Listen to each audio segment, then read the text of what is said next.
first thing we want to do is remove our oil cap. It's going to help the crankcase breathe properly. Up next, we'll take an 8mm Allen and unthread our drain bolt and let the engine oil drain completely. We don't want any of them contaminants left over in the system when we go to refill it. Now we'll just reinstall the drain bolt, but this time we'll torque it to 17 foot-pounds. You don't want to over tighten it because the last thing you want is a sheared off drain bolt. Now we'll just remove our lower fairing on the motorcycle. That's going to give us access to the oil filter.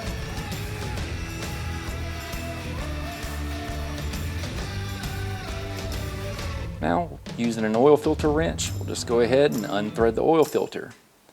When we go to put on our new filter, you don't have to lubricate the O-ring because thankfully Yamaha does that for us from the factory. So we'll re-thread our new oil filter in place, and this time we'll torque it to 12 foot-pounds. Just like that. Now we'll clean off any of the contaminants. It'll smoke if we don't clean that off. Just reinstall our lower fairing one last time.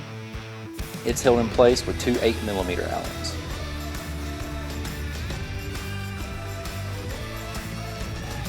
Now it's time to fill the engine.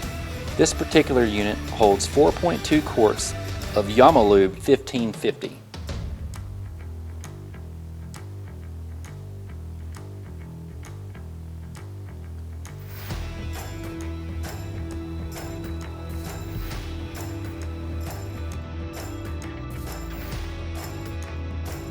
Move our funnel and reinstall our oil fill cap. Got it good and snug. Clean off the contaminants.